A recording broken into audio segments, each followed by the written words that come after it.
All right, week 9. Welcome to Red Zone DFS. How you guys feeling? 9-9, pay the line. It's hammer time, Red Zone DFS. We had our big winner there from last week. Yeah, man.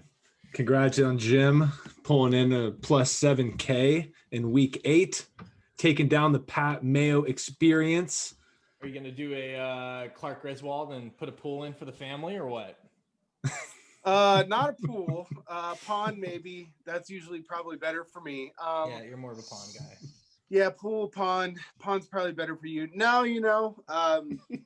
just add it to the old savings account. Obviously, all three of us are going to Nashville for a buddy's wedding here in a couple weeks, so Drinks get a on few you. extra. Yeah, pretty much, right? No, man, it was a good week, and it would have been even bigger week had Jimmy G not been pulled, because I ended up finishing 6th in the $15 three max sweep for $1,500 with Jimmy G as my quarterback, with 2.46 points. So yeah, it was a pretty good week over around. My core guys hit. Dalvin Cook, Devontae Adams obviously went off and were really the keys to my week. Had the punt wide receivers hit. Darnell Mooney, who I like again this week, who just continues to get targets, and I guess DraftKings doesn't want to raise him out of the $3,000 range, so I mean that's fine with me. Quick disclaimer, I want to apologize publicly to Garoppolo. The 2 times that I've played him in DFS this year was last week and the Miami game. Both games he's been pulled at halftime. So, well, I think that's more on Jimmy G. Yeah, maybe he just sucks. I mean, it's maybe. We can blame it on this ankle injury, but that was the last time I'm playing Jimmy in fantasy this year. It just it's so disappointing. Yeah. I mean, Nick Mullins is no better, but yeah. I want to give a big shout out to our call last week collectively on the Dolphins defense. Yeah. Bam. 23 points. I mean, last week I came out positive, which was good. I've been getting really close here and there, so I'm very happy with my lineups. Except I took 5th place out of 3,000 people and a double up. So that's just the way the year's kind of been going for me, but I've been putting good rosters and lineups out there. They've just been kind of falling in the wrong spots, and that's going to happen. So it's positive, It's actually a really good point that you bring up though. Like everything I've ever read and seen or whatnot is if you're going to play 50-50s and double ups, take a shot with that because you're probably playing one lineup, or maybe 2 lineups. Like put those into a GPP. Yeah, because sometimes literally I have the same exact lineup going in a GPP, except for I flipped 2 players. Now it's the difference of being at the top of the GPP, getting money versus being right at the bottom and barely getting in the money. But like we talked about, 7 out of 9 guys ain't going to cut it. You got to get 9 out of 9, including your defense, and you got to crush. So that's what we're doing. There's something to be said too about just playing like the 9 best plays you think and not worrying about like game stacks and, all this stuff that like, maybe one guy doesn't hit on the bring back or the comeback or something. And so you just play the best players that you think is going to hit, and like last week 190 200, and it's like last week the 3 of us were big on DK Metcalf, right? And we were fading Lockett. We felt DK was going to have the game. He had the better matchups, and that's exactly what it showed. Having the Russell with Metcalf with Ayuk on the backside of that last week is what got me into the money in most of my GPPs. I think you just got to pick your guys, because I rode that trio through a lot of my GPPs on Sunday, and that's what I felt strongly with, and it's just what you got to do. I mean, to Vinny's point though, like you don't always have to have a run back. Like I took down the Pat Mayo Experience tournament with a 3-way Dallas or a 3-way Seahawks stack and no Niners run back because I just couldn't fit them in, right? Like I had Russ, Metcalf, and then DJ Dallas, and that was it, right? I didn't run it back with the Niners. I had punts other places, right? In retrospect, could I have shifted some things around and not maybe had like a little bit of a sweat at the end? Like, because honestly, at the end there, if Kendrick Bourne would have scored a touchdown, I would have lost. But I didn't. And it's just like one of those things, like you just play your guys, right? You think the best plays, we look at ownership, the 3 max tournaments, unless a guy's going to be like egregiously owned, then maybe think about fading him, but maybe not 100%, right? You could be underweight to that guy. So maybe you only have 20% when the field has 40%. If he goes off, okay. If he does mediocre, like that's okay too. It's not going to kill you. Yeah. And Jim, like you were saying, using ownership, we should mostly be using it to honestly say there's 2 guys at 7K. That's what's going to make the difference of going exactly a tiebreaker, and you go with the guy less owned for GPP purposes, not necessarily cash game purposes. So, well, and last 100%. Week was perfect though. Like in the last GPP lesson or whatever is if you're going to pivot off the chalk, it's got to be a guy with similar upside or more, because if that chalk hits, like you can still survive that if your guy hits too, right? Like last week. We won, like we leaned Dalvin Cook over Henry, if Henry would have gone for 30 or 40 points, like, we would have been fine either way. But if he fails, like we're still, then we're way ahead of the curve. Yeah. So you're just gaining massive leverage on the field at that point. Right. Exactly. As to where like, we'll get into it with some of my plays this week, but as we kind of go through the season here, I'm starting to kind of figure out my groove a little bit more, and like the plays that are just working for me. And honestly, I see a lot of people out there in the tournaments that we're playing just trying to get queued at a few positions, and it's just not working. Yeah. Right. You got to lean on your guys week to week. Like what we talked about last week, Jim, I might be playing the same lineups from week 7. Right. You got to play your guys no matter what, unless they start getting, like you said, egregiously high in their value. Otherwise you just ride with your guys, especially if they're staying the same salary week to week. And week 9 by now, we have such a good pulse on teams, what they like to do, who's the target shares. Like, there's a lot of more data than, week 2 and 3. So with that, Joe, why don't you kick us off on running backs, and let's see where we're going this week. So running backs, I've been having a tough time with the running backs this week. Just figuring out really what I want to do. I just know one thing. The one person I am fading this week is going to be James Conner. And about 3 days ago, I was in love with him. This has nothing to do with anything except the fact that I think this is a game where the Pittsburgh Steelers are probably going to get up early, and then Connor's not going to get any carries in the second half, or not any carries that are worth anything. And he scares me in GPPs. I will be riding him strong in my cash games without a doubt, because I think he is that 12 to 15 point guy every week. Now, is he going to get you 25 to 35 this week against Dallas, where he might not be getting as many carries? That scares me a little bit, just out of game flow. Yeah, and real quick, not to stop you, we probably should have done this at the beginning, but Jim, do you have kind of the running back chalk report before we... I think Connor's going up as the chalkiest running back at the moment. That's another thing that scares me. James Conner is coming in at the moment at the number 1 chalk at about 27 to 28%. Dalvin Cook, number 2 at 26%. Then we've got Josh Jacobs all the way down at 18%. Zeke at 17%, which is okay. Nope. I've done it the last few weeks, and I'm not fucking doing it again. I'm sorry. Hit on just like the top 5 again. I'm sorry. Yeah. So we've got James Conner from most owned at 28%. Then we go down to Dalvin Cook, 26%. Zeke, 17%. James Robinson, 16%. And Chase Edmonds rounds out your top 5 at 15%. Everyone else is less than 15% right now. And that's going to bring me right to my favorite this week. And I don't care. He's 8,500 after missing 5 weeks in a row, but Christian McCaffrey is coming back. He would not be playing unless he's 100%. Bye Mike Davis. Mike Davis still might get his 5 to 8 touches for sure to give McCaffrey some breaks. But in this game against the Chiefs, there's a potential here McCaffrey gets 10 plus catches and just absolutely bust the slate this week. And he's coming in around 7% owned right now, I think, Jim, or below 10% for sure. If it stays anywhere below 15 to 17%, I'm riding McCaffrey all the way. I can't even find him on the first page. Exactly. The other amazing thing about that play is Chris Jones today just popped up on the COVID list for Kansas City. Right. And again, the Chiefs are going to put up points, right? And that doesn't hurt McCaffrey because he's not your, I'm going to pound it in the 2 gap every single time, A gap, B gap guy. No. They're going to get creative with him and just get him the ball and let him play football. So McCaffrey's going to get his touches. They're going to lean on him to try to win this ball game, especially because Teddy Bridgewater hasn't been playing like he did in the first 4 weeks of the season. So McCaffrey's my guy. My next favorite guy, I want to go all the way down for Jackson for the Chargers at 4,900. And the reality is, if I want McCaffrey in all my lineups, I kind of got to go with Jackson all the way down as well.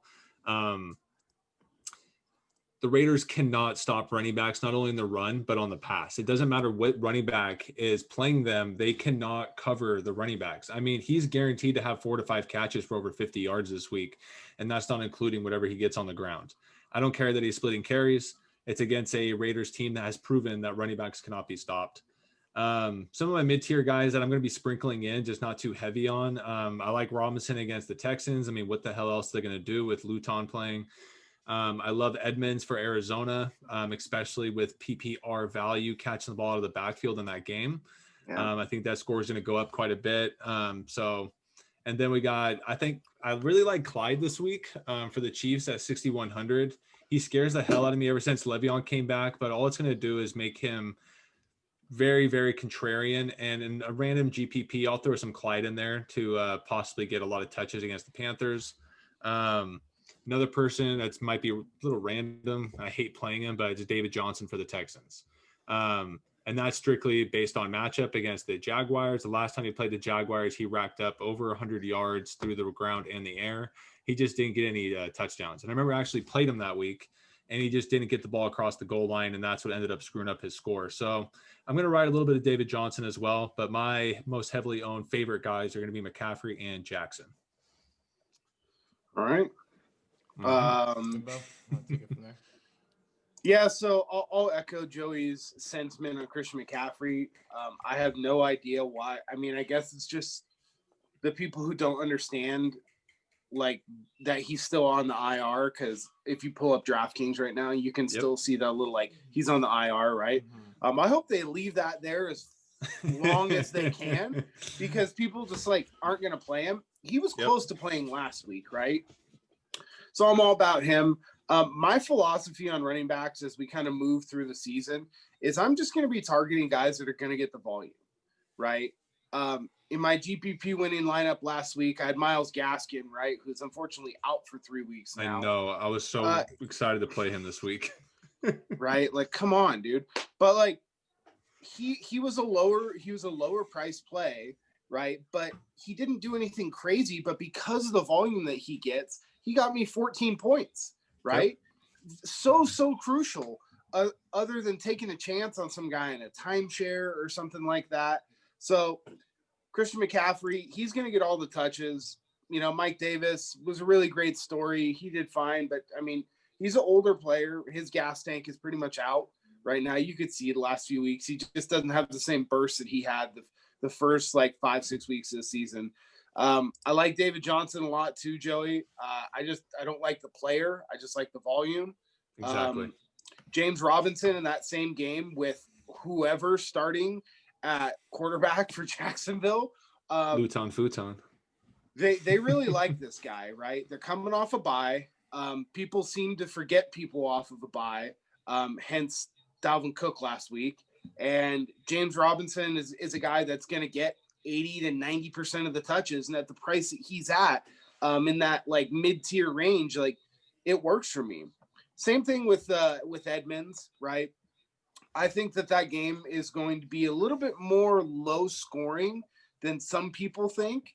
The Dolphins have really good corners, and the defense is playing pretty well right now. So a lot of that dump off, short pass game, screen game, I think is really going to be good.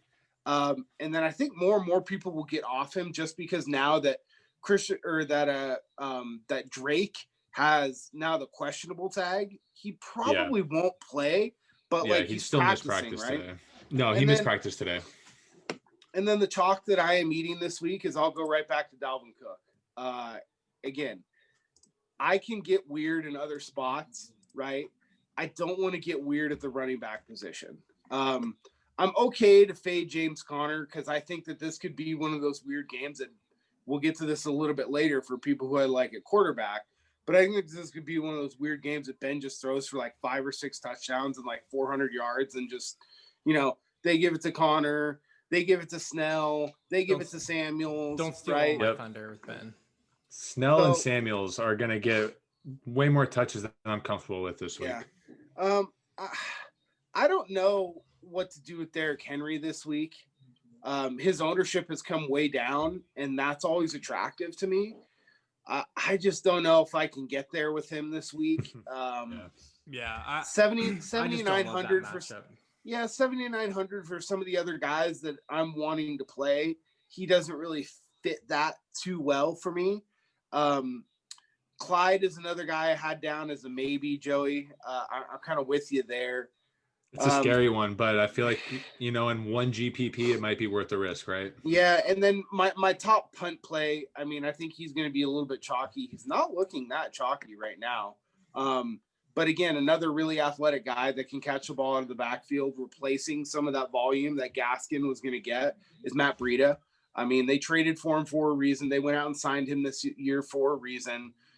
Jordan Howard fucking sucks. Yeah, he's not even getting. He wasn't even getting the goal line carries anymore. No, right? Like Howard's been scratched, healthy scratch 2 weeks in a row because he does not have room on the running back depth chart for him. I mean, look, this could certainly be a week where fucking James Howard just absolutely fucks me. But at $4,000, I don't need Matt Breida to do a whole lot.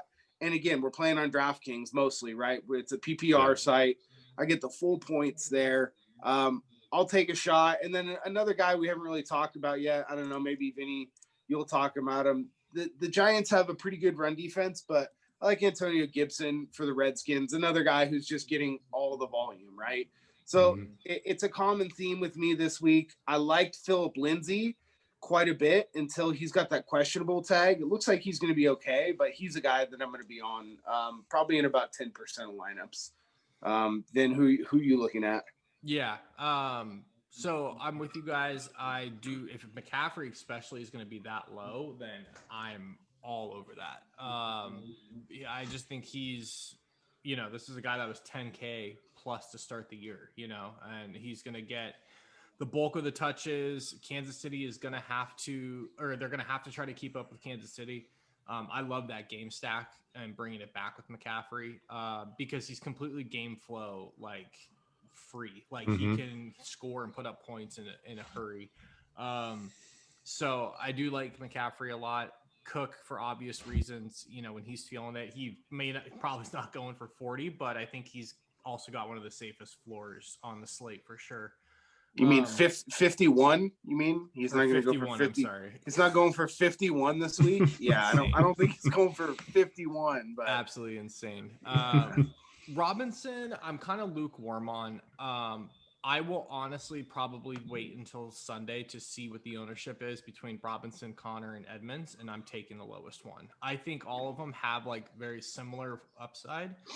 I know Connor's in a smash spot, but to your point, James Conner's never been the guy to get 30 carries for 220 and 3 touchdowns. He's going to get you 18 carries, 105 yards, maybe sneak you a touchdown, get you 4 catches. He's the best cash game play, always. He could punch 2 in here, but I don't think Tomlin's an amazing coach. He is not going to burn James Conner in this game to try to, I think something that Tomlin's smart enough to do, you guys were.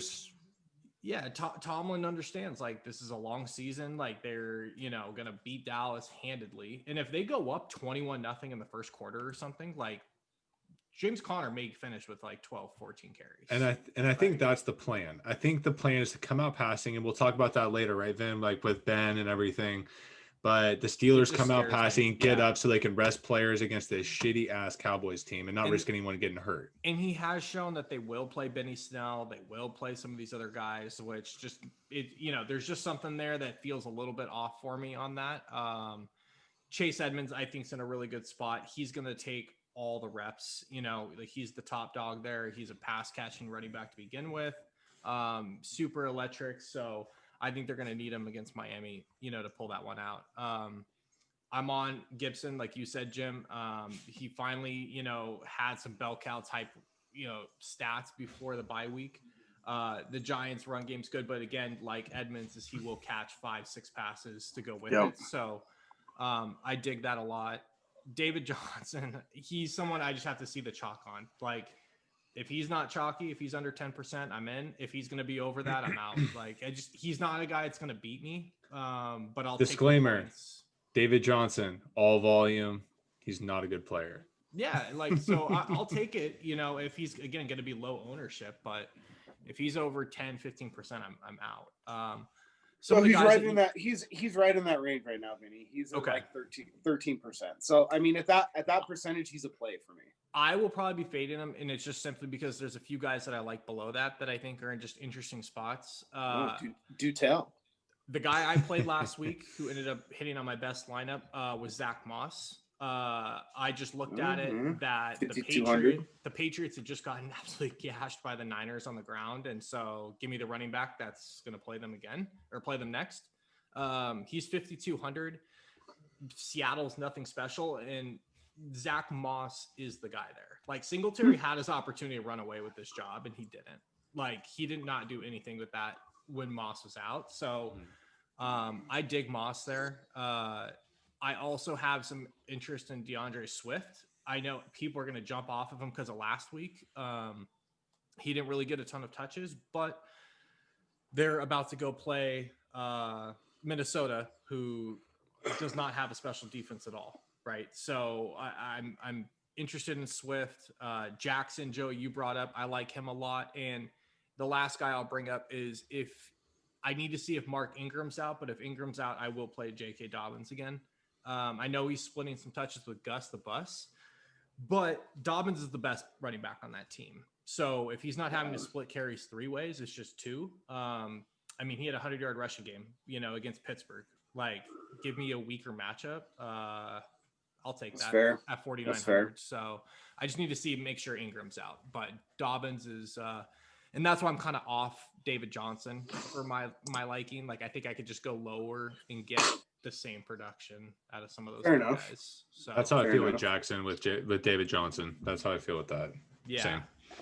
So that's kind of where I'm leaning. And it's an interesting thought that, like, I thought about it. Like, I know McCaffrey and Cook are the ones that really scare me up top. I don't think I have to stress Robinson and Connor as much. So I think, like, an interesting build this week is to go a little, I mean, you could go lower at running back and pay up for some of these big dog receivers that we're going to talk about. We've just seen at the NFL in 2020, like, some receivers going for 40 points. And if you don't have them, like, good luck, in a tournament. So, Jim, do you want to kick us off on receivers? Well, yeah. So, I mean, like you said, we're going back up top. I like Nuke this week. I know Miami's got a good defense, but he's just kind of matchup proof. He's not a guy that, a lot of people are going to be scared away from him. He's got a really, really heavy price tag, right? But he's just a guy that I think that they're just going to pepper him this week. And at 8,200, I think he can pay off 3 or 4x pretty easily off that price. So I like him if we're going way up top. Next guy down, I mean, I think Julio is just in an absolute smash spot. He's healthy. He's running well. No Calvin Ridley, it looks like, again this week. And, I mean, Denver's defense is just not very good. Their corners are absolute trash. They're so bad. Their run defense is actually okay, mid-pack, right? They can put a little bit of pressure on Matt Ryan, but their pressure rate this year is bottom 3rd in the NFL. So I'll take the Falcons in the dome. Exactly. If this was in Denver, I don't know if I'm paying $7,200 for Julio with his hamstring and stuff like that. But you get Julio in the dome on the turf. It's nice and warm in there. I'm going to lock him in. Some other guys I like rolling down a little bit cheaper. Stephon Diggs. He's going to make a lot of my lineups this week. Hell yes. I mean, we just saw Brandon Ayuk just absolutely carve up the Seahawks. In a much less potent offense.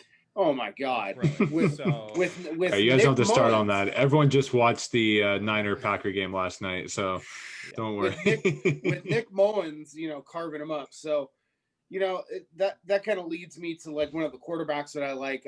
I'm going right back to Josh Allen again this week. Yes, sir. His running game just. I mean, it offsets his bad passing, right? And that game is going to be, I think, the highest scoring game of the week. So I like the Moss call there, Vinny. He's a guy that I really wasn't taking a look at. But I'm I'm all on Diggs. So, if I'm in a game stack, I kind of like how that game stack works out with like Russ and Lockett and then Moss and then Diggs coming back on the other side. I think Jamar Jefferson is the guy that I'm more gravitating towards, or Justin Jefferson, excuse me, for the. Who the fuck is Jamar Jefferson? Yeah, I don't know, dude. Jay Jefferson. I just said Jamar. Okay, sue me. 6,100 again. He's a guy that was a little bit quiet last week. Detroit is just absolutely terrible. I like that. In that game again, in the Seattle game, Cole Beasley. He's getting a ton of targets. I love it. Deontay Johnson, I'm going back to him. You could even play him, like sprinkle him and Claypool in this week. You don't have to play them together. But if we're going all the way back down, I talked about it earlier. This guy Mooney is just getting all of the love, and he's their number 2 wide receiver. Yeah, they've been trying to make Miller their number 2 there for 2 years now, and Mooney just stepped in and took it. And then now Miller's going to be hurt again this year. This is a game, or this week. This is a game that they're just going to have to keep passing. So I really, really like that play down there. And then for my favorite other punt play, Marvin Hall. I liked it a lot better when Stafford was going to be playing. Now, well, it looks like they just went through a second round of negative tests today with Stafford. So per what I read today, since he's on the COVID-19 list, he has to test negative every single day, including Sunday morning, to be able to play. Mm-hmm. Now, I'm going to leave a few lineups open, or I'm going to put Stafford in a few lineups with Marvin Hall and then stack like Cook and Jefferson on the other side. If he plays, I'm going to be all in. He's going to be like less than 1% owned. And then Marvin Hall, again, 3,800. They're going to have to be chucking the ball. He's only got 7 catches, but last week he went off in a spot when Kenny Golladay got hurt. He basically just stepped into the Golladay role and just was getting all of those targets, right? So I'm okay with that. So those guys are my punts. Vinny, who you liking at receiver this week? Yeah, I'm with you guys. Hopkins and Kyler, I'm a little bit unsure of right now, to be honest. It's not that I don't like them. I just think there's some other teams. And Miami's tough, man. They fight.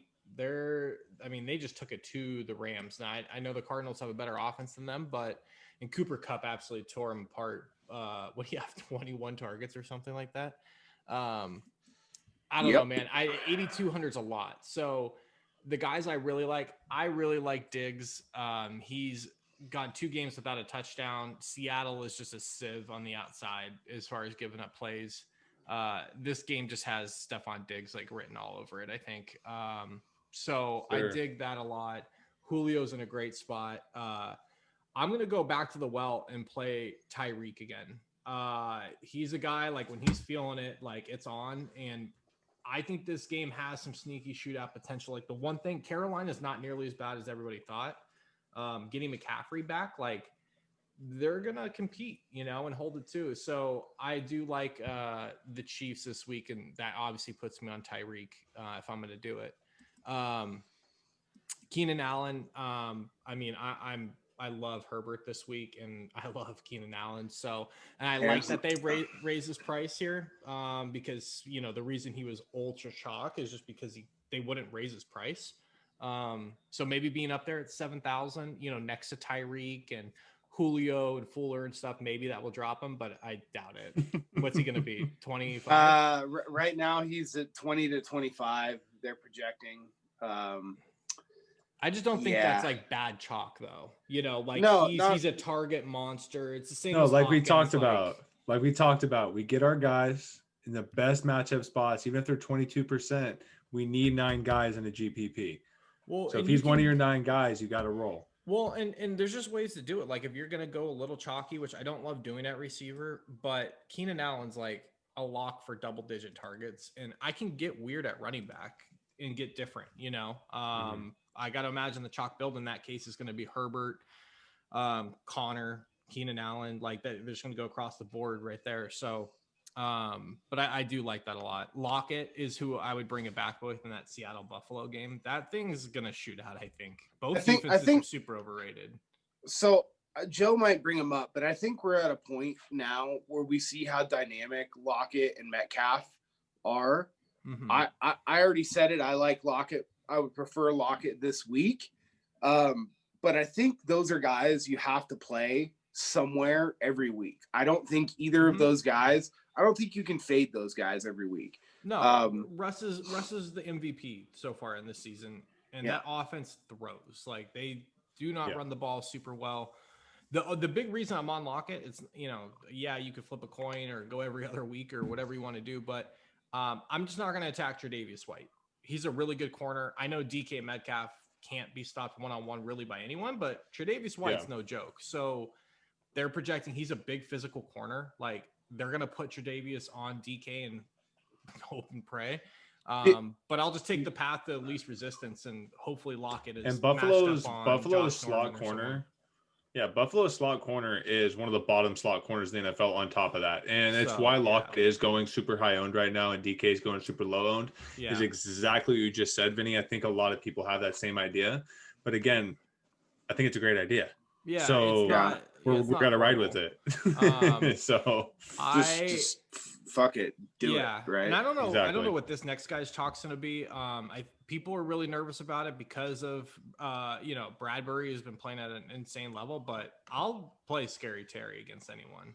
Like he's coming in at the 3rd highest owned player of the week. Good right Lord. now. Okay, he's one of my favorites. He's just I'm gonna play him and in a couple of real weird lineups where I get low ownership and other, like the Stafford lineup with Marvin Hall.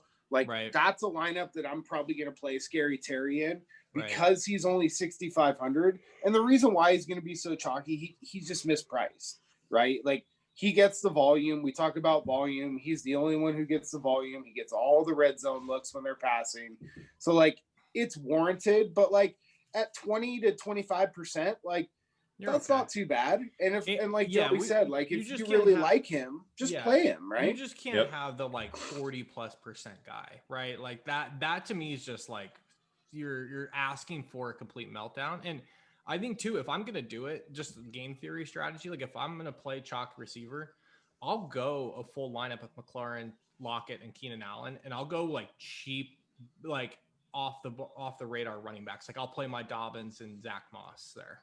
I think that's how you have to totally it, right? flip the script there. You got if you're gonna go chalky in half the places, you got to go super contrarian in the other, right? Right. So I'm with you on Jefferson. I like him more than Thielen.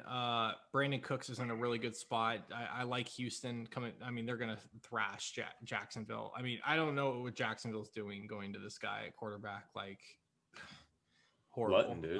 Who else are they supposed to go to? Mike Glennon? The 6'6" man from the Beavers, dude. He's 28 years old. He went through 18 medical red shirts. Yeah. Captain Neck dude, is the only other person that they have. They're gonna get. Yeah, this guy jumped over Glennon. How bad is that? Yeah, really bad. Glennon's really bad. Exactly. Really how's he still on a team?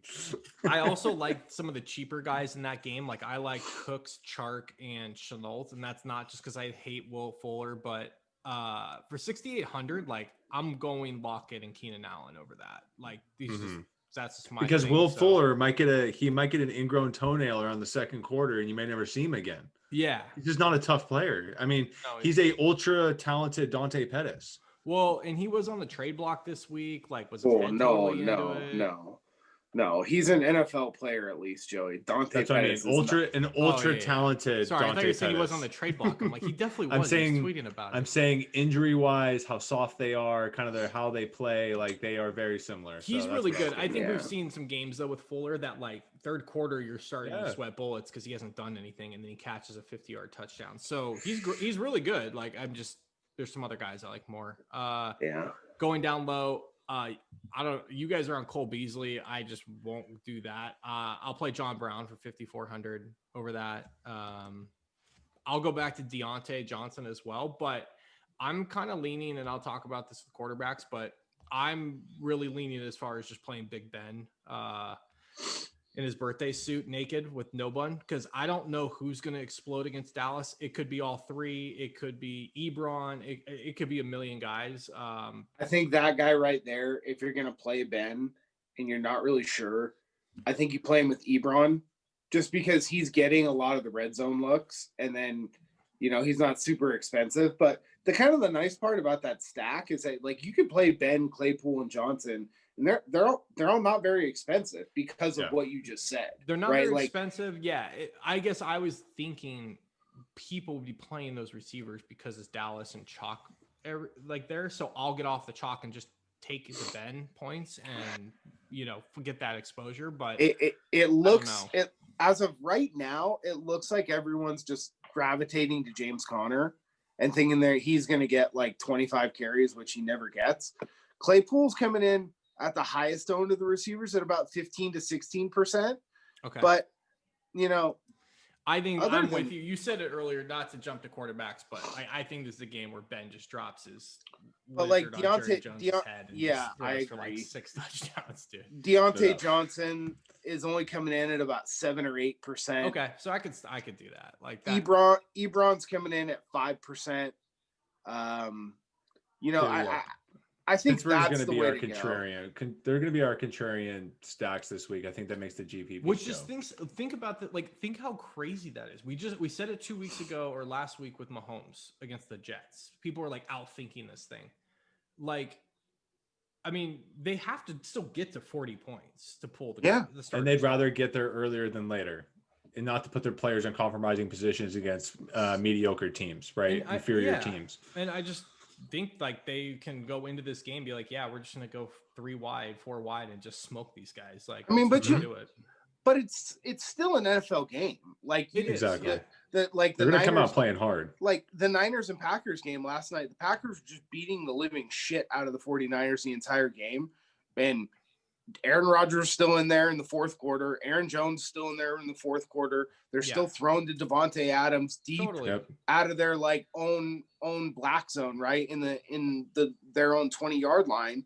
So that's why I like Ben, because I could see, if a receiver in this game, if they're up by 20, gets a little dinged up, they'll pull that guy out, but they still have 2 others. Like, you're playing a little bit of roulette there, but yeah, I mean, I'm comfortable with any of the 3 receivers, honestly, depending on price and who you can get in there. I'll probably have shares of all 3. And I think that, like how we talked about last week, right? I think that's a stack. I think my favorite stack is going to be Ben, Deontay Johnson, and Eric Ebron. And I don't think I'm going to run it back with anybody on Dallas. No. Kidding. Well, thank God that we don't have to worry about that. Seriously. Yeah. So if Pittsburgh is not going to be on the radar, then I'm going to be. I mean, I was all over it to begin with. Again, I think people try to get too cute and try to like make the numbers work to their, like narrative, totally. Instead of like being okay. You know what? Pittsburgh's going to go into Dallas and thrash these fools. I want all I can get on that game, and I'll take the least chalkiest route. And you're going to be Ben Roethlisberger and his weapons for 10, 12% under. Like, gladly. And I'm with you. I like Mooney and Hall at the bottom as far as punts, and I have Chenault in there. Jacksonville's clearly punting on this season with this quarterback. Who knows what we're going to see on Sunday? Chenault can be a little bit of a gadgety player for 4,200. So if he touches the ball 10, 12 times between rushing and receiving, like, I'm fine with that.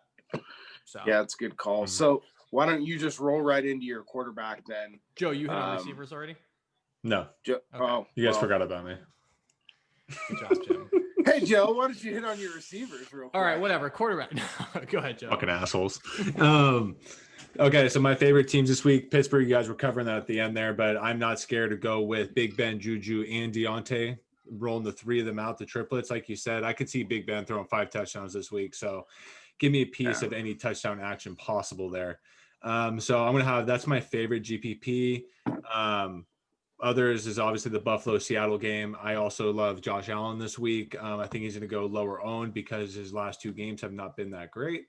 But again, this thing is going to go 38-34 or a score within that range. So give me Josh Allen, throw it back with Lockett. If I can get some Juju or Deontay as a flex in that as well, I mean, that's going to be my nut lineup right there. I like what you said about Cooks, Vinnie. I think Cooks is in a fire spot. Again, we like our guys. You stay with your guys. You stay away from the guys that, you don't like. And Will Fuller is just one of those guys. I'm scared of his little hangnail or any little headache he might get or any injury he might get. It scares the shit out of me. I'm not going to get a 0 because of him. Yeah, Cooks was banged up a little bit in the beginning of this season. He seems pretty healthy. Ever since Bill O'Brien left, Brandon Cooks has been getting featured. And the whole pass offense is getting featured. So he's healthy now too, which helps, right? Mm-hmm. But I mean, he's going to come in at under 2% owned. He's coming off a bye, right? It's so weird how people just forget about people that because they didn't play the week before. So I mean, who's this you're talking about? Cooks. Brandon Cooks. That's a guy that I initially, and it's so great that we do this because like that's a guy like Zach Moss that I just kind of overlooked that I'm going to probably put back into my and that's where and my lineups where I have like Beasley at 5,400, and I love Beasley. Like Beasley saved me in a couple occasions, but you're right, Vinny. He is more of a cash game guy, and I'm starting to rethink putting him in GPPs. And Cooks is $100 more. And flipping Beasley for Cooks, I mean, for the upside in a GPP, I'll take that. I'll take Beasley in the cash game though. Mm-hmm. But Vinny, I do love Kansas City. Tyreek with Mahomes, I feel like I gotta have that. It's just against Carolina, they're going to give up points. Another sneaky person, if he plays this week, we will see is Sammy Watkins. The reality is when Sammy Watkins is in, he is their number 2. I mean, technically number 3 behind Kelsey, but in that offense, if he's healthy, if he's going, I might sneak some Sammy Watkins in there and get some crazy low ownership on him in a potent Kansas City offense against an inferior Carolina defense. The other game I really like is the Chargers game against the Raiders. Again, their pass defense is not great. So give me Keenan Allen, Mike Williams. I don't know about Mike Williams. Even though Herbert's been going off, somehow Mike Williams still doesn't go off. That bothers the shit out of me. So there's that. And I also love Minnesota against Detroit. Like you guys were saying, I love Jefferson at 6,100. I still love Thielen at 6,800. But at 6,800, I'm going to be going Lockett over Thielen in every opportunity possible. Some of my low guys, obviously Mooney. I really like Devontae Parker this week at 5,200. He's going to get opportunities. I know Tua didn't do shit last week, and it was one of my big busts last week was taking 2 in a couple of GPPs. But I'm not really scared of going right back to it. Not necessarily with Tua, but with Devontae Parker. Drake Kirkpatrick's probably not playing this week, and I don't see Patrick Peterson just following Devontae Parker everywhere. You know what I mean? So Devontae Parker's he hasn't shadowed all year, Peterson. Right. So Devontae Parker is going to be in some good positions, right, against that leaky Arizona defense. So I do like Parker at 5,200. I'll stay away from Preston Williams. He's one of those guys. If he doesn't get you a touchdown, you're fucked. So I'd rather stay away from him. Pretty much. Another guy I might be looking at is Hamler for Denver against the Falcons, all the way down at 3,400. He's getting healthy. I know we got that last, second touchdown to win the game last week. That's not why I'm putting him in there. Hamler is just an absolute speedster, game breaker, and against a poor Falcons defense, 3,400, he might give me that one big play that I need. It's gonna be on the turf too. Faster service for him. Yeah. So I do like Hamler at 3,400 this week, and he is in the game like every play. Like they're not shadowing away from him playing. I think it's a really sharp play. if Patrick plays, he's gonna be the number 1 or 2 next to Judy. So just keep that in mind. No, for sure. But Hamler's job is to like kind of be in the slot and to spread the field, right? Get downfield, spread the field. And Drew Lock, I don't like Drew Lock necessarily, but he's at the point now where he's going to take some shots. You know, he's not a pussy little quarterback like Derek Carr. So Baker 2.0. Exactly. So I think Drew Lock's actually Jay Cutler 2.0. But one guy that I was looking at, Joey, and I know you're a Raiders fan, so you probably have a better pulse Edwards? on him. Yeah, Edwards down there at 3,500. He's in my pool. I just don't know if I want to pull the trigger on it. He's gonna, if he's healthy, he's gonna play. I just don't like Carr. I don't like Carr getting the ball to outside receivers. I would love a Carr Waller stack. I'll do a Carr Waller stack, but I won't do a Carr stack with an outside receiver. He just hasn't proven it to me. I don't know since he had Michael Crabtree, right? Don't know if I'm stacking Carr ever. But right. I just don't know because there's a lot of people there and none really stands out. Like you have Waller and Aguilar and Ruggs and Renfro. Well, Edwards will be their. Like, there's a lot of people there to like. Edwards will be their X though. He will be their X. Yeah, like when he's healthy, X. he is their X. Like what I'm saying is like they're not going to just bench Aguilar, who's been good. They're not going to bench Ruggs. Renfro saved their ass last week. You know, like. Well, Gruden's proven he'll bench Renfro. I get it, but I'm saying like there's just a lot of bodies and none of them are like true. This is a complete $3,500 play, right? This is like playing Mims for the Jets a few weeks back, right? Like if he gets you 3 or 4 catches with a touchdown, Mims, like 4 catches, you know, you might be okay. But at down there at 3,400, 3,500, I'll prefer to take Hamler with more upside than Edwards right now. So that's where I'm at with that. And again, Jim, I love Mooney. I don't know how he's not above 3,900. They're just not up in his price. And again, I think we got to take advantage of that. He's getting the looks. So, and the Tennessee Titans have this image of this incredible defense, right? With Vrabel as their coach and everything. And the reality is their defense is not the same as it was last year. Their defense is getting torn apart and Tannehill is having to make up for that. So their pass defense is terrible. I can see the Bears and Nick Foles, again, 40 pass Foles. He throws 40 passes a game. They are not fucking around. Nick Foles is throwing 40 passes. Complete more than 10. And I know, but one day he might. And the thing is, I like that play with him there. And obviously, Allen Robinson can do it too. 8 of the 10 or 8 of the 12 to A-Rob. And then you got to hope that one of the 4 fall in. But Mooney at 3,900, I'll take that. No, it's a great Mooney's obviously really good. Yeah. Mooney had 17 points last week. I honestly think Mooney's floor is like 10 to 12 points.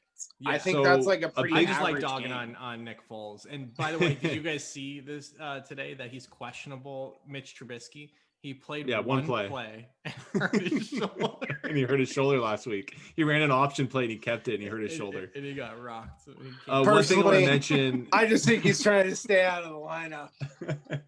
One thing I want to. And I was like, you got to be kidding. I'm like, Trubisky played? For our listeners, the highlight of the one play. Our listeners, one thing I want to mention is that Jimmy has had this radar on Mooney for more than a week. You've been on Mooney for about 3 or 4 weeks now. You've been watching him play. You've seen this guy play. You know what he can do, and he showed it last week. And I think the Bears are seeing the same thing you're seeing, Jim. So at 3,900, I think we all got to get on Mooney a little bit. I mean, I'm comfortable playing Mooney until he gets over like 4,600. If it takes, I hope it takes like 3 or 4 more weeks, and I'm honestly fine this week at 3,900 if he only gets me 10 to 12 because that'll keep his price depressed. But like you said, Joey, they run him out of the slot a lot. They'll motion him down inside, and Tennessee has the worst slot coverage out of any team in the NFL. So sign me up. Miller was going to get some of those routes out of the slot, but he's not playing this.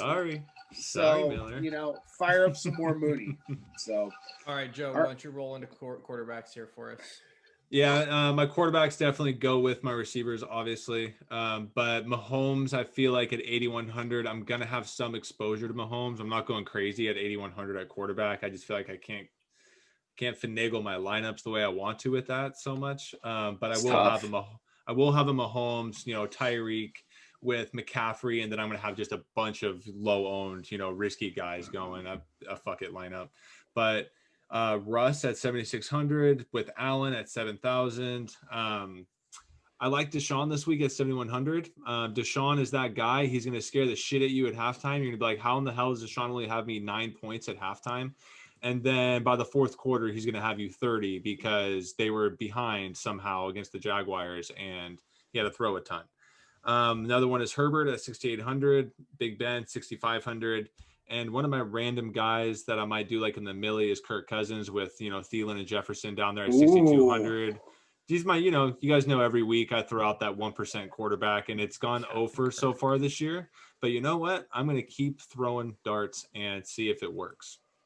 I have Kirk, Cook, and Jefferson as one of my favorite stacks this week. So I'm right there with you, Joe. Okay. I'm not gonna play Kirk by himself, but in a game stack situation, I have a lineup with Kirk, Dalvin Cook, Justin Jefferson, and then coming back with Hawkinson and Hall on the other side. So I just like that full game stack. That game was that a 54-point total for that game? Yeah. That game's gonna get weird, man. I really hope that Stafford plays because then I think that can obviously, if I'm running it back with guys without a quarterback, their value increases with a better quarterback who can throw the ball. Blau is, I don't know, I guess he might be okay, but who knows, right? I mean, yeah, he's probably just really bad. I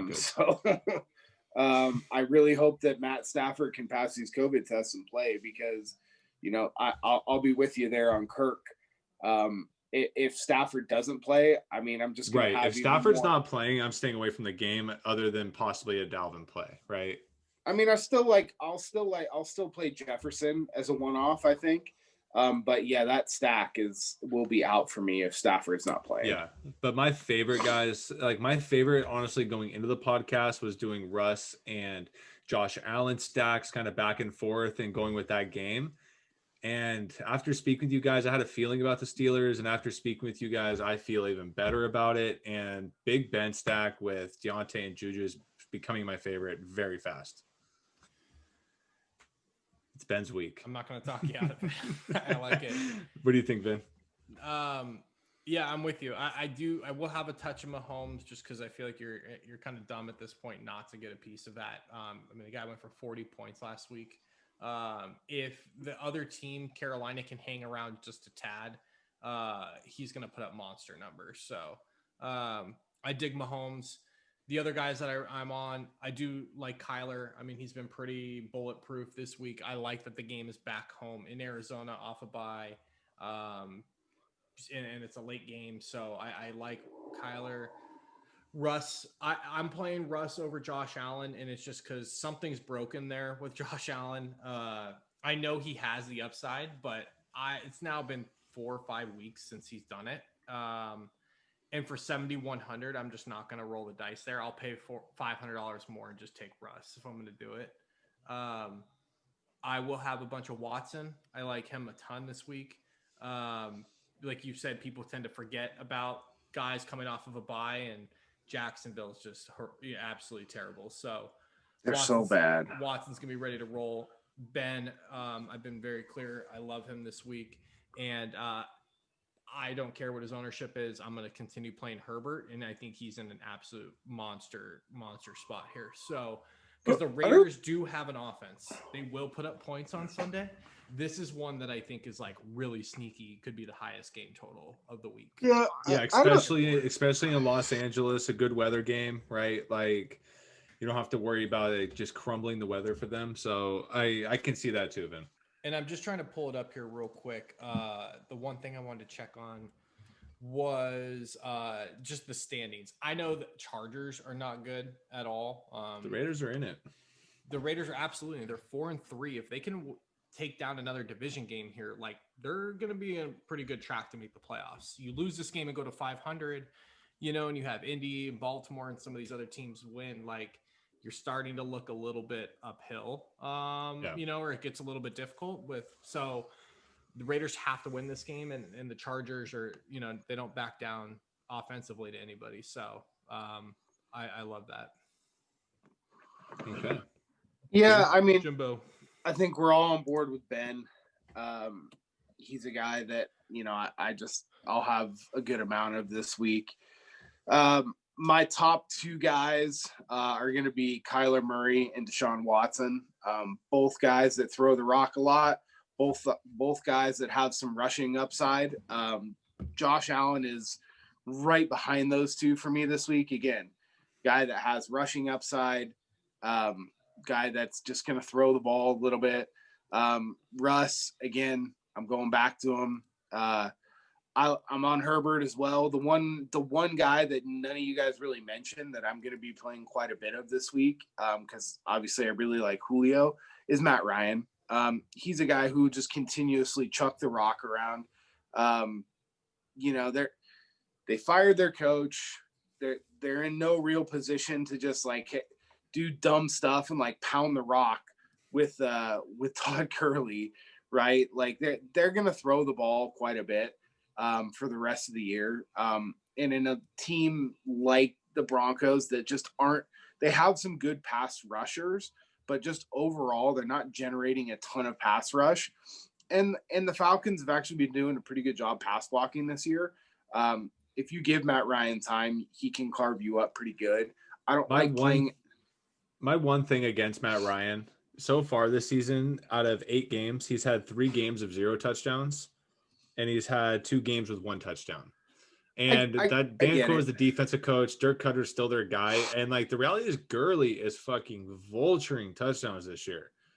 And that's what's making me want to just one off on Julio, right? And not play Matt Ryan. And that is my piece on Matt Ryan. It just the potential for another 0 touchdown game scares the shit out of me. Thank you for my TED Talk.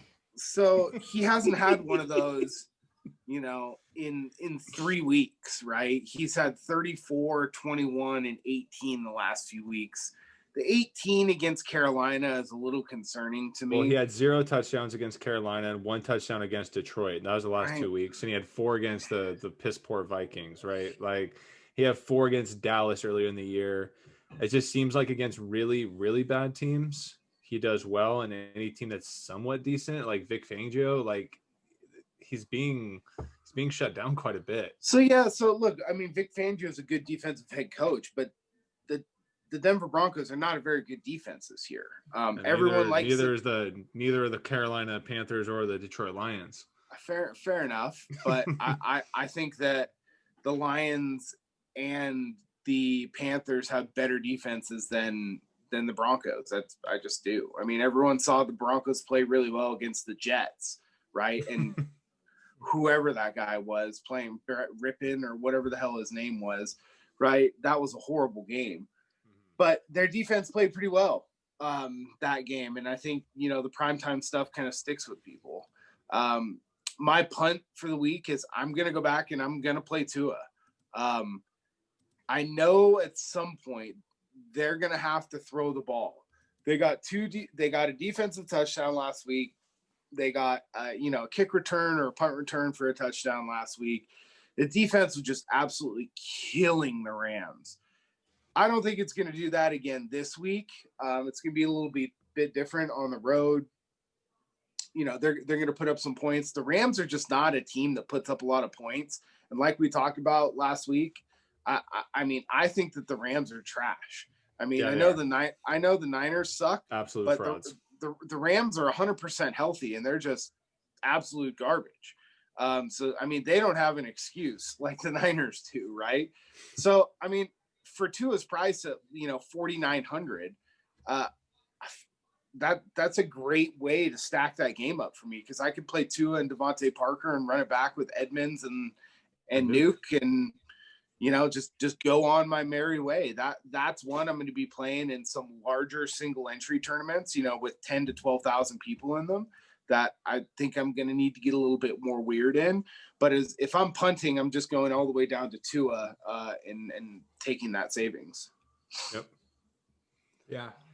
All right. Cool. So tight end time? Yeah, we'll rock tight ends pretty quick here. Yeah. I don't have a lot. I think this position totally sucks this week.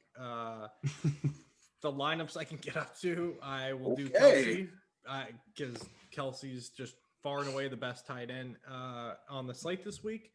2 of the last 4 games, he's gone over 25 points, but he's a hefty price. So 72. Well, he is their number 1 receiver, and Tyreek Hill's a close second. Yeah. So, but he's obviously a great matchup. If I'm not playing Kelsey, the next closest I will play is Fant down there. I do have a little interest in Waller, but that's going to be an ownership thing. If I see he's low, I'll take some stabs at him, but I'm not going to force it if he's going to be high ownership. I'll pay down this week. Fant, I like Hayden Hurst quite a bit at 4,100. Jim, you were talking about Atlanta. I think Hurst, especially if Ridley's out, he becomes a super viable option against Denver. Yeah, they've been making a concerted effort to try and get him the ball more and more lately. And with Ridley being out, it's been just kind of an easy excuse for them. Like Russell Gage or the guy who no one can pronounce his name that starts with a Z. Yeah, exactly. Zacharias. Yeah, exactly. So call him just Falcons receiver that last name starts with a Z. Nobody cares. All right. I won't be playing Z, but I have some.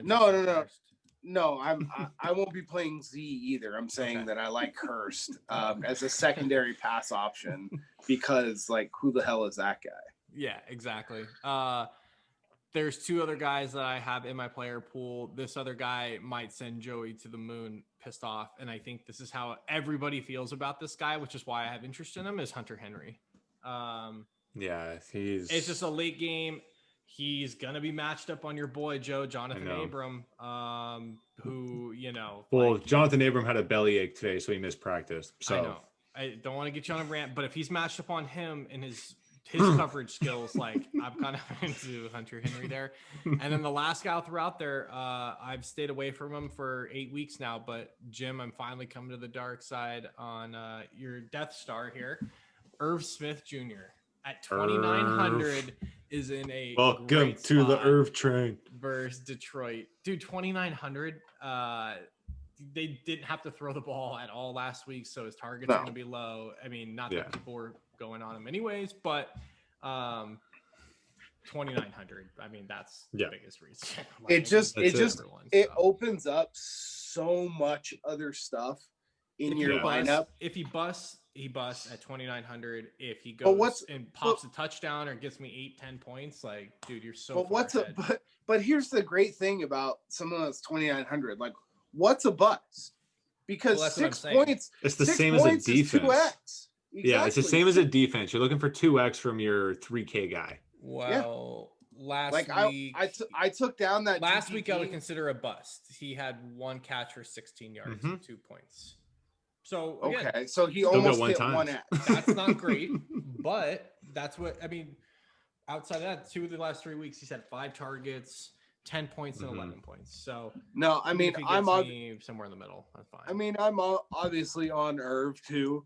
He's guys, he's one of our guys, right? He's been me and Jim's guy for a few weeks now. Yeah, he'll let us down every now and again, but he's one of our guys for a reason. He's gonna bust one of these days for a reason to help us win a milli. Look, they're actively trying to trade Rudolph. They're not giving him any targets. Rudolph is literally an inline blocker at this point. Yeah. So they're gonna throw the ball a little bit. I like it, Vince. That's it. That's all right. That's it. I like Irv at 2,900 as well. I'll definitely be getting Irv in a lot of lineups because I do want to go up at receiver, and I'm in love with some of these stacks this week. So I'll definitely have some Irv going. Another player, and I know he's been very cold lately. It's John New. 3,900 against the Bears. His ownership's going to be so goddamn low. It's going to be insane. And the Bears just don't cover tight ends that great. The Bears are great, but they're not world beaters either, right? They're not the Steelers defense this year. And I think Jonnu and the Titans at some point need to realize that when Jonnu was doing well, the offense was doing better. And he hasn't been involved the last couple of weeks, and I think they're going to try to get him back. I do like Henry this week, Vin, just from the straight play that he's going against the Raiders, and he's potentially facing LaMarcus Joyner and Jonathan Abram.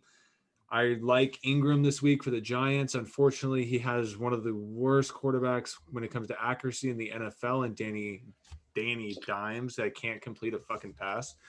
So, but he's getting 10 targets a game. I mean, the volume is just insane at 4,300. So I like that. And another guy I might go on this week, and I usually hate playing him, but it's Mark Andrews for the Baltimore Ravens.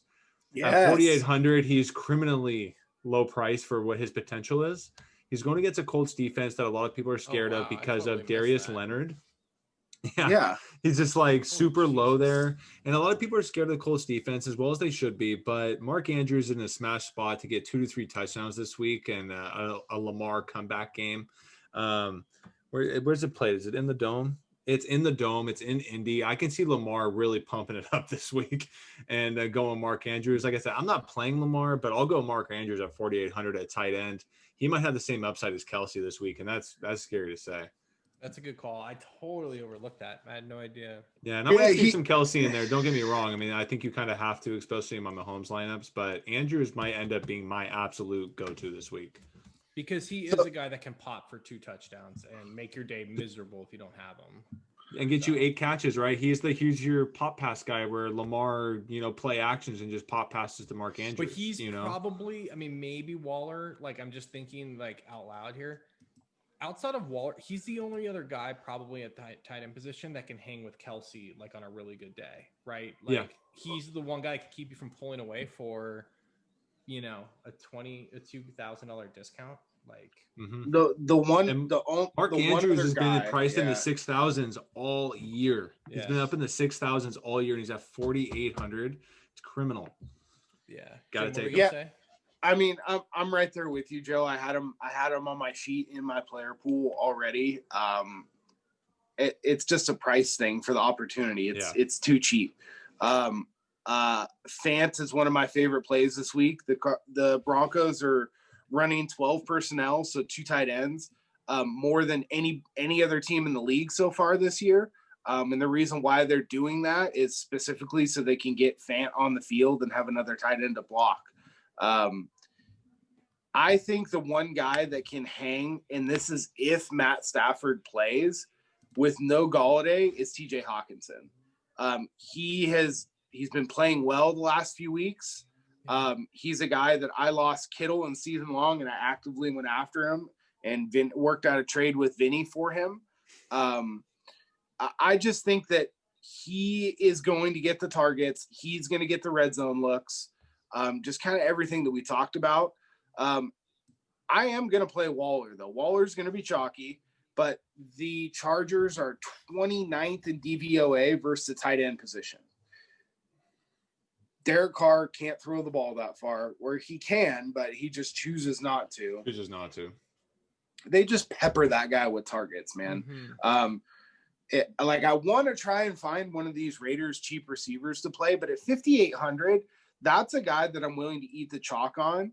And, playing around with some builds so far this week, I find myself getting to quite a few 2 tight end builds, which I haven't gotten to this week. Waller's in the late game, so I can put him in the flex and I can flex away from him if need be. But he's a guy that, I mean, you really aren't thinking about him like a tight end. You should be thinking about Waller like a number 1 receiver. If he was a receiver, he would be priced probably closer to like 6,800, 7,000, not 5,800, right? Because again, Derek Carr doesn't throw to the numbers. He only throws to the hash marks. Yeah. Correct. And, it's reflected in his ownership, but, 15, 16%, like that's not going to scare me away from him. And then, I think you have to get some exposure to Kelsey. He's another guy kind of like Lockett and Metcalf that I just don't think that you can fade. I love the Tyreek play. I'm going to be playing Tyreek as well. He's coming in at 6 or 7% owned, which is wild to me. But I mean, you could fade him, right? Kelsey is the guy in that offense that you just cannot fade. If he's healthy and he's playing, I think you have to find a way to get exposure. And again, a lot of people will not do the double tight end builds because they're going, this tight end, we have the tight ends in the matchups this week that you can make that work, right? And you're not sacrificing touchdown equity. if you just look at it, right, like Andrews, Fant, and Hurst are just as safe, if not safer, than Patrick, Chenault, Mooney, and Hall. Oh, they're way safer. You know what I'm saying? Way safer. You're like, if you could put money on it, like that grouping, who's going to get over, 10 points. So my cash games this week will be featuring a lot of double tight end sets at tight end and flex. My GPPs not so much, but my cash games, there's a lot of double tight end sets because just what you just said, Vinny, those guys' upside or their floor is so much higher than guys like Mooney at 3,900, right? Like their floor is so much higher than that. Or Andrews with Chenault. Andrews' floor is that much higher than Chenault. So in a cash game, there's going to be a lot of double tight end sets this week for me. All right. Defense. Give me 3. Jimbo. Well, I only have 2 right now. All right. He said 3. So, lucky 2. All right. Find one. The one that I didn't have written down that I actually will probably play a little bit is the potatoes, the Cardinals, and then the Broncos. Those are my 3 favorites. Matty Ice turns the ball over quite a bit. Broncos are 2,700. I think they have some pretty good touchdown upside in a special teams or like a block punt or like a pick 6 or something like that. Cards, if Tua's going to have to pass a little bit, he's just a rookie quarterback who hasn't seen a whole lot yet.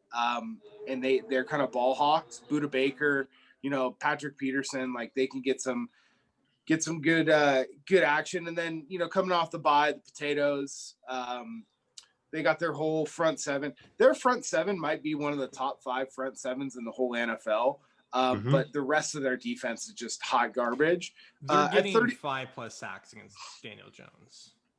Big time. And then and then you just watch Daniel Jones play with like all the weird shit that he does with the ball. And like, it's kind of like the shit that Nick Mullins was doing last night, like for the Niners, right? Like, why are you trying to throw the ball when you're like in the dirt almost, right? Daniel Jones does that stuff too. Daniel Jones runs the ball a little bit, which just naturally makes him a little bit more susceptible. Dude, he's a fumble machine. Dude, he's a fumble machine. Yeah. It's wild. So those are my fumble. Those are my 3 defenses. If I'm paying up, I'm only going up to 3,400 at Washington. Then it's Cardinals and Broncos. Joe. Bang, bang. There's going to be at least a couple lineups that I say fuck it and I go Steelers at 4,900. I know we always talk about this, but I know they're expensive. Check it out though. At around 5K, I'm looking if I can get 3 times from the Steelers and get 15+ points against the Cowboys. That are they even playing the Nooch this week? I think there's a backup behind the Nooch that's starting. No, they may be playing Cooper Rush. Okay. Yeah, I think they already came out and said that DiNucci is not going to play this week. Yeah, no. So Steelers at 5,000. This might be a 30-point game for the Steelers defense. DiNucci. I mean, the Dolphins just got 23 last week against the Rams. There's no way the Steelers can absolutely get us 30+ points against. Yeah, but the Dolphins were sub 2,700. No. It doesn't matter. I'm saying. At 5,000, the safest defense on the board this week is against whoever the fuck is playing quarterback behind the Cowboys. His poor offensive line. Like 12 points on defense, I feel like I just have to like eat a frog or something. Like, there's just no way that's not going to happen. So I'm going to get them in there. I'm going to get them in there. It's going to happen. I got to have some Texans at 3,100 because of who the fuck is Luton, and why not? I like the New York Giants on the opposite side of the potatoes. They have a formidable defense. The Washington Potatoes offensive line is the worst in the NFL. So as much as the upside is there on the Potatoes getting sacks, there's also a lot of upside for the Giants making some plays as well. And my last team would be the Vikings if this whole Stafford thing doesn't pan out at 24. Yeah. I'm with you. If and the Falcons at 25 because this whole Drew Lock hype that's going on right now, but him dancing, the Falcons defense might pick off Drew Lock 3+ times. Thanks for sorry, man. Yes, I'm right there with you guys. Steelers, I'd love to get there. I probably won't, but I'll be really pissed if they're like 20% owned and take 2 picks back. They will not be 20% owned. Oh, man, I don't know. Potatoes, I like. Giants, I like. That game's going to be a disaster. Like, who knows? Yeah. I think it's going to be higher scoring than you think, by the way. I heard something today, though, that said, like, the last 3 or 4 years, the second meeting between two division games has gone the under, like, almost every time. Okay, but these two teams suck. I know. That's why the under is going to happen again. Yeah, I could just see they just don't even know how to score a point. Like an ugly, like 2017 game or something. I mean, that's fair enough. Yeah, so potatoes, Giants. I'm with you, Joe. If Detroit rolls out anyone other than Stafford, I'm on the Vikings. And I do like the Falcons. I especially like the Falcons if Drew Lock's going to be chalk. Who said he was going to be chalk? He actually looked at like 13-14% on my last thing I looked at. Because everyone's looking at Atlanta's defense, and they're going to. And they go, Drew Lock, look what he just did last week, 31-point comeback. Guys like dancing and firing his hip guns. It's like 2 wins. The Lock hype is happening right now, and I will totally go against that. And the Falcons have not been like, no, they've been. Their defense is getting up 23 points a game for the last 4 games. They're not getting crushed. I've got Drew Lock at 4% owned. So I don't know what the hell you guys are talking about. I won't even reveal that website because it'll just discredit the shit out of them. But in the one I didn't have on my radar is the Texans. That's kind of interesting, even though they're so bad. But no, can't do it. This quarterback is, dude, can't do it. He's a Pac-12 quarterback and one of the worst Pac-12 teams. Jim, and pull up this guy's college YouTube. Yeah. Even his highlight film is like rough shot. He is not only a Pac-12 quarterback, he is on one of the worst teams in the Pac-12 quarterbacks, and he's just a Mike Glennon 2.0. He's like 6'7", 205 pounds, and he's gonna die on Sunday. Luton is Let's dead. Maybe not make those declarations, but he's not gonna do well. All right, guys. So we're gonna do a little 3-way tournament on Sunday every single week. We're gonna keep our standings. We're gonna update you guys on Twitter live of how those lineups are going. We'll post those lineups Sunday morning as well, and you guys can follow along. We're gonna add our standings for the next 9 weeks, and the person with the worst standings has to do something that the 2 other winners come up with. On Twitter, if you guys have any ideas, let us know, because I want to get crazy. These 2 pussies over here, I don't know, but what are you talking about? You said you wouldn't pierce your ear. I said pierce the ears. Sorry. I said the marathon. I'm doing all the ideas. You said you wouldn't do it. You wouldn't do a toe. So my ears are already pierced. So I don't know. I haven't had any earrings in them in a while, but like they'll still go in. You got to get the Kamara bull ring, dude. Don't talk like you want to get crazy. I offered to sacrifice a toe, and you freaked out. Yeah, come on, dude. I mean, I'll get like I would be more in for like a tat or something. I mean, dude, get the Red Zone DFS logo, get the dude. Red Zone logo. Okay, I don't know about that. I'll get it somewhere weird. Amber won't see it. Yeah, I'll get it. I'm all about weird tattoos. I'll get a Red Zone DFS. I'll ride in the lower back. I'll get it on like the bottom, tramp big stamp toe it or something. I'll just tramp stamp it. All right, guys. It. Good luck. Later. Let's get the fuck out of here. Peace.